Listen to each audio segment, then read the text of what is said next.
हरिओम मित्रों, आप सभी का गणेश टीचिंग एकेडमी स्वागत है। मैं गणेश यादव आप सभी के लिए यूजीसी नेट जीआरएफ जून 2024 प्रीवियस ईयर्स प्रश्नों का संग्रह लेकर आए हैं। यह परीक्षा आपके 18/6/2024 को हुआ था, जिसे निरस्त कर दिया गया था। चलिए क्लास को आरंभ करते हैं। प्रश्न संख्या पहला, संस्कृति के 4 अध्याय के विभिन्न प्रकरणों के शीर्षकों को पहले से बाद के क्रम में लगाइए। इसी क्रम को पहले से बाद के क्रम में लगाना है।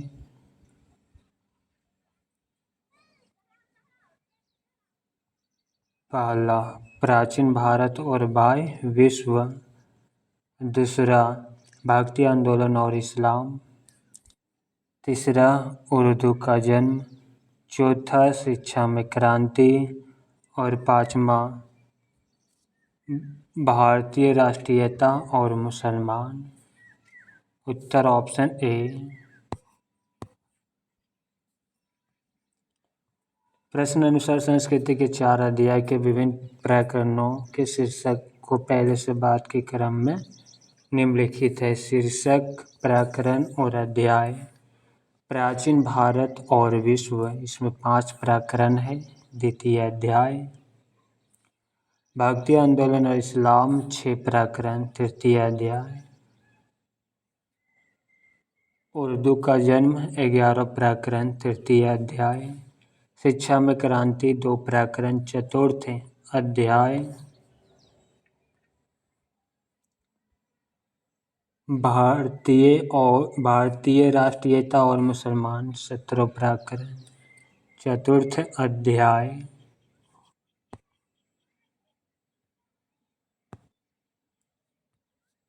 छायावाद के संबंध में इनमें से कौन सा कथन आचार्य रामचंद्र शुक्ल के हैं?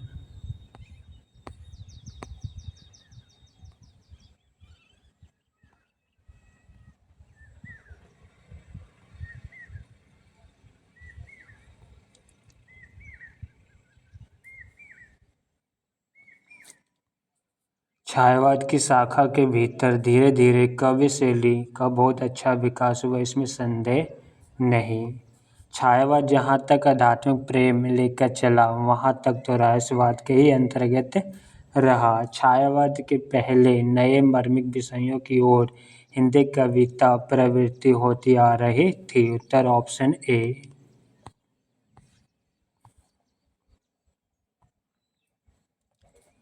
छायावाद के संबंध में आचार्य रामचंद्र शुक्ल के निम्नलिखित कथन है। पहला, छायावाद की शाखा के भीतर धीरे धीरे काव्य शैली का बहुत अच्छा विकास हुआ, इसमें संदेह नहीं। छायावाद जहाँ तक आध्यात्मिक प्रेम लेकर चला, वहाँ तक तो रहस्यवाद के ही अंतर्गत रहा। छायावाद के पहले नए मार्मिक विषयों की ओर हिंदी कविता प्रवृत्त होती आ रही थी।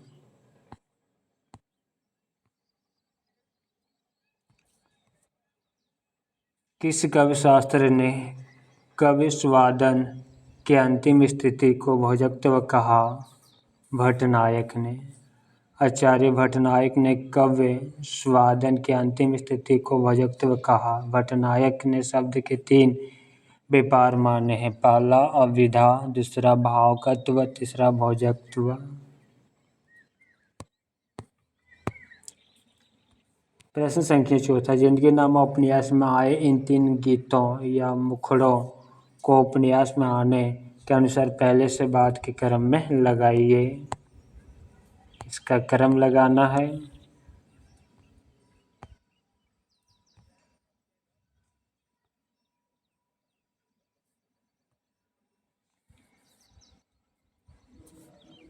पहला, अव्वल हमद खुदा दा विरज कीजिए, इश्क कीता सूजग दा मूल मियाँ। दूसरा, चढ़ गए चेट बड़ी फुहार, यारो बहुत बड़ी सरकार। तीसरा, मैं सूरज अगन जलाऊंगी, मैं प्यार यार मनाऊंगी। चौथा, मियाँ मजनुआ ओ चिट्ठे तेरे दंद दिखे, हंसियाँ ओ। पाँचवा, अरे दवाले मेरी गुड़िया मैनू नहीं खेलन दा चाव रे। उत्तर ऑप्शन ए।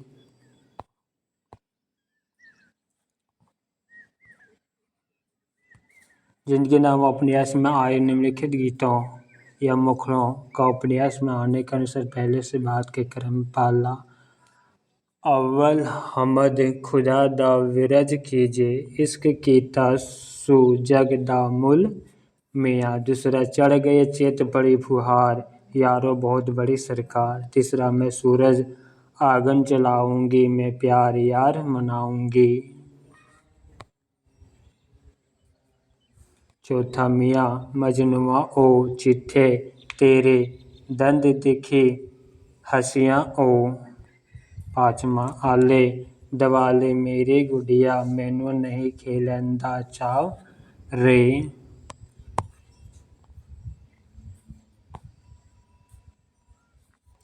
जिनके नाम है कृष्ण सुभाती द्वारा रचित उपन्यास है। इसका प्रकाशन सन 1979 में हुआ।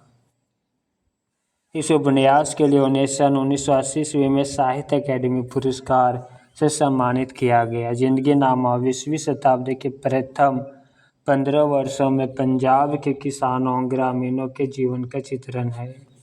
कृष्ण सुभाती का अन्य प्रमुख उपन्यास मित्रों मरजानी, सूरजमुखी अंधेरे की, ए लड़की, दिलो दनीस, समय सरगम, गुजरात पाकिस्तान से गुजरात हिंदुस्तान आदि।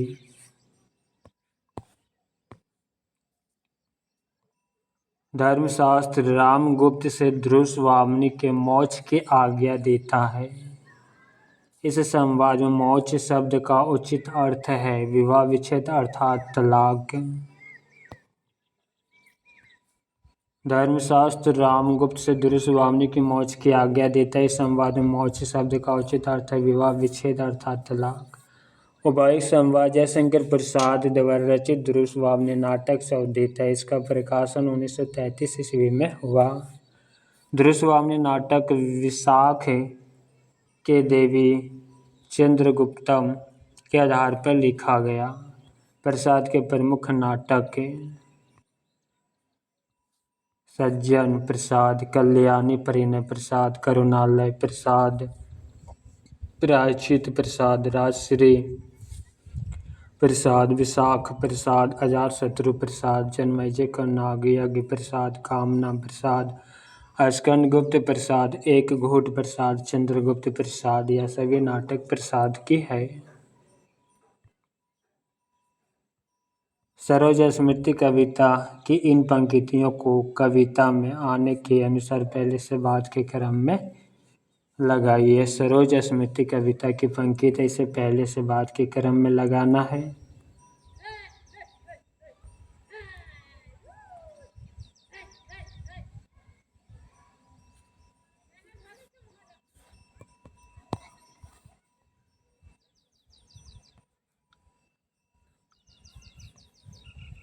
पहला, तेरा वह जीवन सिंधु तरन। दूसरा, मैं कभी हूँ पाया है प्रकाश। तीसरा, धन्य में पिता निरर्थक था। चौथा, और भी फलित होगी वह छवि। पाँचवा, दुख ही जीवन की कथा रही। उत्तर ऑप्शन सी। सरोज स्मृति कविता में आने के अनुसार पहले से बाद के क्रम की पंक्तियाँ। पहला, तेरा वह जीवन सिंधु तरन। दूसरा, मैं कभी हूँ पाया है प्रकाश। तीसरा, धन्य में पिता निरर्थक था। चौथा, और भी फलित होगी वह छवि।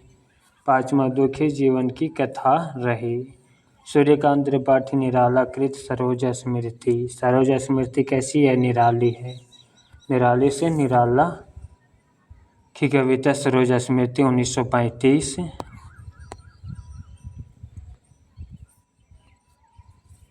सूर्यकांत त्रिपाठी निराला कृत सरोज स्मृति 1935 ईस्वी कविता अनामिका काव्य संग्रह 1938 ईस्वी के द्वितीय भाग में संकलित है। सरोज स्मृति एक शौक गीत है। निराला की प्रमुख कवि कृतियाँ जूही की कली निराला, अनामिका निराला, परिमल निराला, गीतिका निराला, राम की शक्ति पूजा निराला, तुलसीदास निराला, कुकुरमुत्ता निराला, अनीमा निराला, बेला निराला, नए पत्ते निराला, अर्चना निराला, आराधना निराला, गीत गूंज निराला, संध्या काकली निराला। यह सभी कविकृतियाँ निराला की है। हस्तलिखित पद में कौन सा समास होता है? करण तत्पुरुष समास। समस्त पद समास विग्रह समास। हस्तलिखित हाथ से लिखित करण तत्पुरुष समास। करण तत्पुरुष समास। करण तत्पुरुष में करण कारक की विभक्ति से के द्वारा का लोप हो जाता है।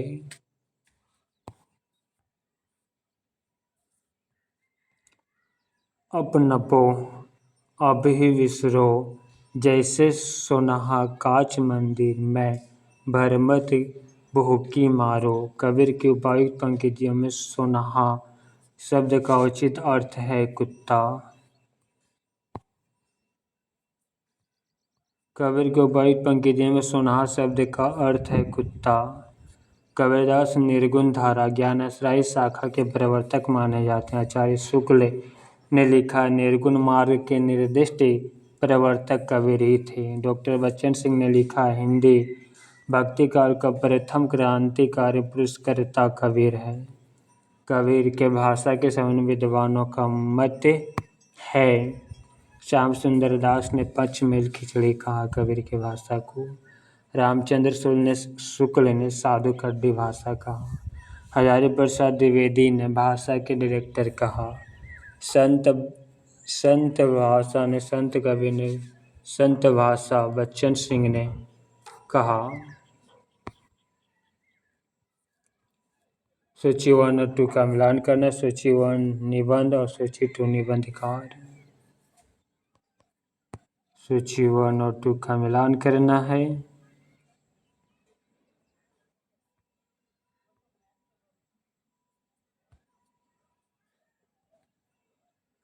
गवई गांव की गंध विवेकी राय।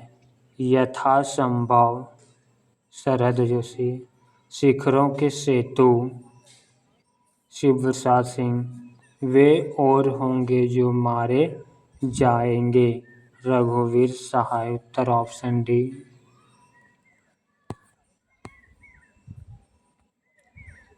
गवई गांव की गंध विवेकी राय। यथासंभव शरद जोशी। शिखरों के सेतु शिव प्रसाद सिंह। वे और होंगे जो मारे जाएंगे रघुवीर सहाय। नोट, प्रश्नगत निबंधों में विवेकी राय के निबंध गवई गांव की गंध का शीर्षक असंगत। इस निबंध का सही शीर्षक होगा गवई गंध गुलाब। प्रश्न संख्या 10, इसमें सूची 1 और 2 का मिलान करना। सूची 1 में संवाद या गीत की पंक्तियां हैं और इसके वक्ता या पात्र।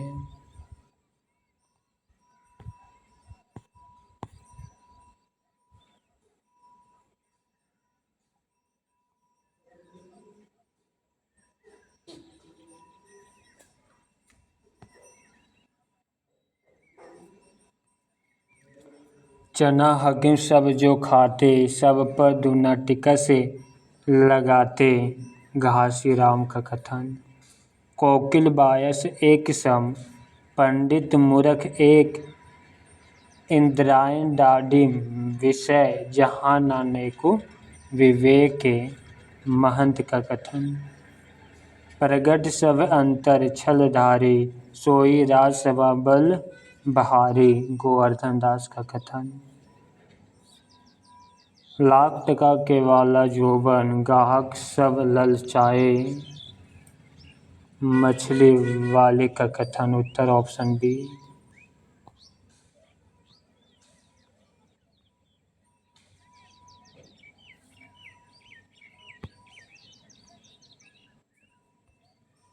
चना हकीम सब जो खाते, सब पर दूना टिकस लगाते। घासी राम का कथन।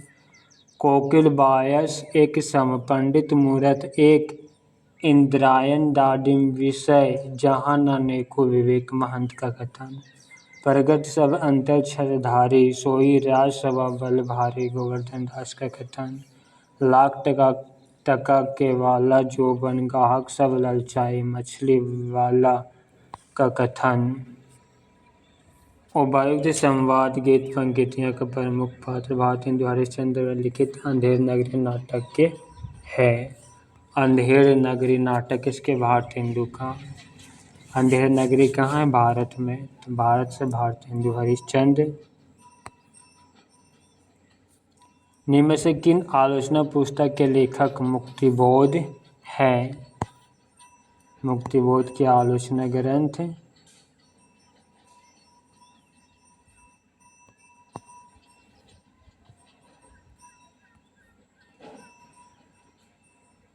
नई कविता का आत्मसंघर्ष तथा अन्य निबंध मुक्तिबोध की आलोचना। नए साहित्य का सौंदर्य शास्त्र मुक्तिबोध की आलोचना ग्रंथ। काव्यानि एक पुनः विचार मुक्तिबोध का आलोचना ग्रंथ। ऑप्शन उत्तर ऑप्शन सी। निम्नलिखित आलोचनात्मक पुस्तकों के लेखक मुक्तिबोध है। नई कविता का आत्मसंघर्ष तथा अन्य निबंध 1964 मुक्तिबोध। नए साहित्य का सौंदर्य शास्त्र 1971 मुक्तिबोध। काव्यानि एक पुनः विचार 1961 ईस्वी मुक्तिबोध की आलोचना पुस्तक है।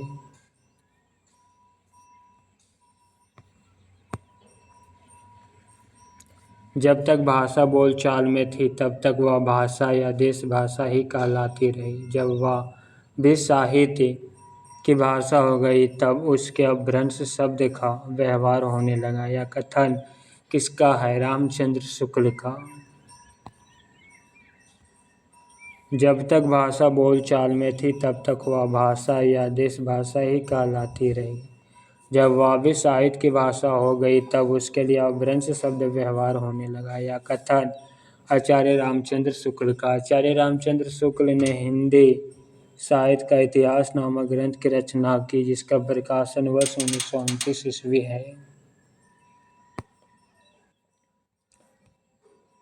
प्रश्न संख्या 13 निम्नांकित चरित्रों को तत्व संबंधी उपन्यासों के प्रथम प्रकाशन वर्ष के अनुसार पहले से बाद के क्रम में लगाइए।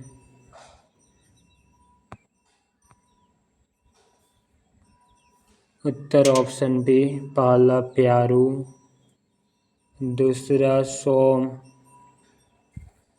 राज सहनी, तीसरा रूपन बाबू, चौथा प्रतापी और पांचवा कासिम शाह। उत्तर ऑप्शन बी।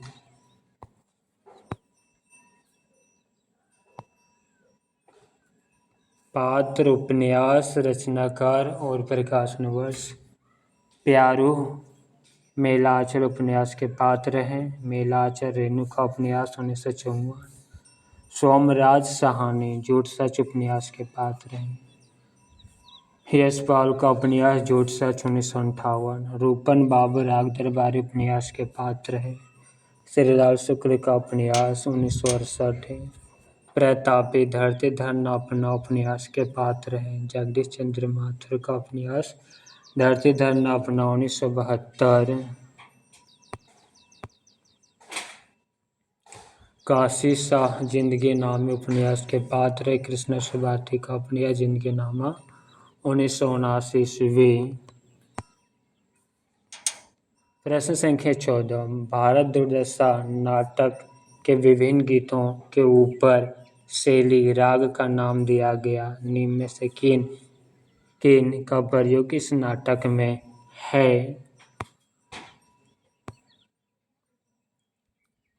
उत्तर ऑप्शन सी लावणी, राग चेती, गौरी और राग काफी।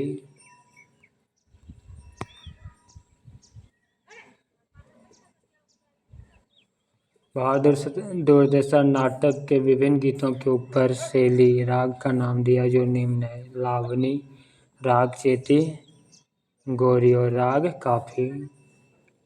भाव दुर्दशा भारतेंदु हरिश्चंद्र द्वारा रचित नाटक है जिसका प्रकाशन 1880 ईस्वी में हुआ। भाव दुर्दशा में 6 अंक है। भाव दुर्दशा 6 अंक है, तो इसे हम 6 अंक इस तरह से करके आज हम रख सकते हैं। यह राष्ट्रीय चेतना का पहला हिंदी नाटक है। इसमें भारतेंदु ने प्रतीकों के माध्यम से भारत की तत्कालीन स्थिति का चित्रण किया है। भारत दुर्दशा नाटक के पात्र हैं भारत, भारत दुर्दैव एवं भारत भाग्य। गौण पात्र में योगी, आलस्य, मदिरा, सत्यानाश, फौजदार, रोग, अंधकार, निर्लजता एवं आशा।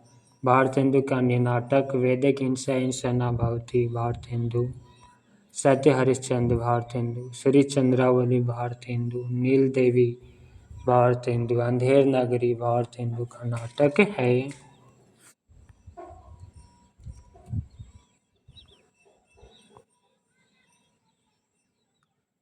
मित्रों, आज की क्लास यहीं पे समाप्त करते हैं। क्लास कैसा लगा कमेंट बॉक्स में अवश्य लिखिएगा। साथ ही अपने मित्रों को शेयर करना मत भूलिएगा। नेक्स्ट क्लास में मिलते हैं आगे के बचे हुए प्रश्नों को लेकर। हरि ओम।